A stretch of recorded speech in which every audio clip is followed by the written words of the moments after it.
All right then. Okay, let's move on to issue number 44 now. So, one thing I tend to find with an issue of paint is we get the kind of the paint, which obviously we all need paints, and we're getting in this one Skeleton Horde and Bellow Brown. So one thing that I tend to find though about these paint issues is sometimes I'm disappointed with the lore in them. So let's have a look what's going on, and it kind of makes sense that we get less information in some parts because they're going to show you how to use the new paint, so they kind of balance out. But let's drill in and see. So on the front cover we can see here some Chaos Warriors. My initial impression is they're Sneech, just purely because of the facials, the colouring and everything like that, the blue tones, and the kind of mutated conjoined Chaos Warrior on the front is quite interesting as well. So what are we looking at here? So two new paints, Bellow Brown and Skeleton Horde. Small layer brush, which always good to have extra brushes.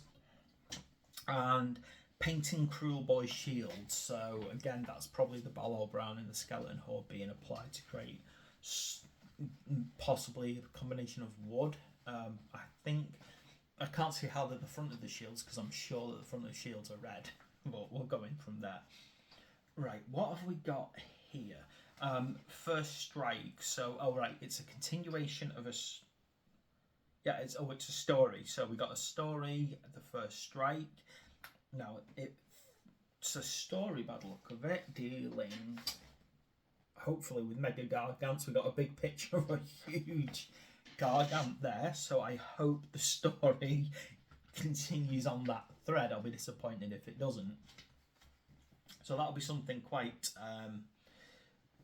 that'll be really cool, won't it, to actually have a read through and hear about it. I just actually finished Arcanauts Oath, so I've read up that story recently, and that's quite a good story. I might do a book review of it, video, see if that picks up and see if anyone likes it. What else have we got here? So we've got basically, as I suspected, we only have one piece of lore, and even then that is a story rather than lore itself. We are looking at a little bit of realm information. So Champions of Chamon, I think that's how it's pronounced, Chamon. Chamon or Chamon, I'm not sure really. The problem is with a lot of these is until you hear someone speak the word, you don't know how it's pronounced. But anyway, you've got the Celestial, little image of the Celestial Vindicators, which is a different Stormcast faction, and as we would expect, a hefty part on how to paint. So it's about using, interestingly, let's have a look here. So it's talking about, it actually doesn't go straight into using the new colours, so that kind of builds up over time. Basically talking about the different colour build-up that you'll be using before you actually get to, the new paints, the Skeleton Horde. So again, it's good that it's showing how to use it. So just to be clear about this, Skeleton Horde is a contrast paint. So contrast paints are quite interesting because you can put them over a base coat, and the colour that they kind of show here, that's not the guarantee of the colour you get when you put it on, because the idea of it is it's highly translucent when you first put it on. It picks up a lot of the background.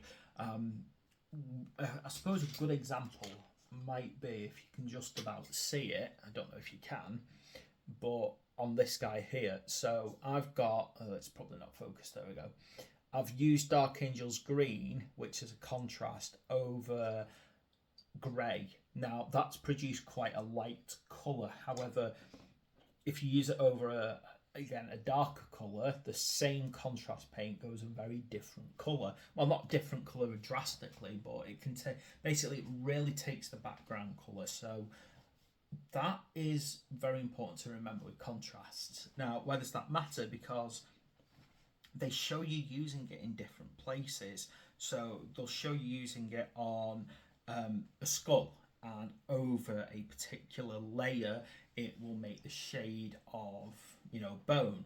Over a different colour it will make a, you know, a kind of recess of leather effect. So it'll highlight the chinks in chainmail or something along those lines. So contrast paints are quite an interesting thing. You don't get what you see on the tin. If you allow yourself to water these down as well, they can then actually become shading paints. Alternatively, if you are that way inclined, you can get things like acrylic mediums, mix them up in it, and you can thicken them a bit before you use them. So there's lots of different things that you can do with them.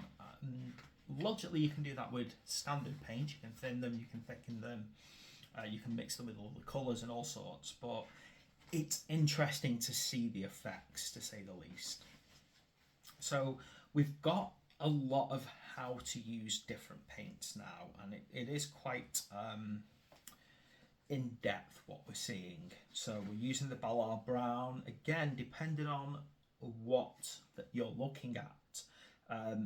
Sometimes the Ballard Brown's being used as skin, like stretch skins. In other times it's being used to use a wood effect. So you know, again, it's not straightforward, to be quite honest. So let's have a look. But you know, it does go through it, and you can see that if you're following these paint guides very carefully, you're building up very specific colouring. Now, this was one of the questions I was asking. They say how to paint Krubor's shield is part of the painting guide, and then I said, but they use red, so what does brown? Okay, so the good thing is, great news, they're actually showing some alternative shield designs. So you've got yellow, black and green shield effects, which is good. It's a different approach to doing the colours, which is, to my mind, it's something that's really worth looking into if you've never sort of come across it before. So I'm glad, you know, that they've actually got step-by-steps of multiple different shield types. So, you know, for a painting issue, that's actually, you know, I'm really happy that they've gone down that path. Now, that doesn't mean though that you get the colours in Stormbringer to do these patterns, and you may have to go away and buy some.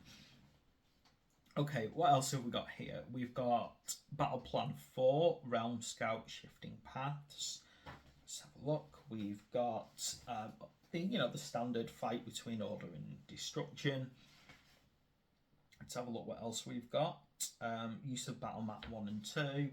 Playthrough highlights, which is quite interesting, talking about like what might have happened, I suppose. And you know, there we go. Now, so for a paint issue, actually, it's not that bad, really.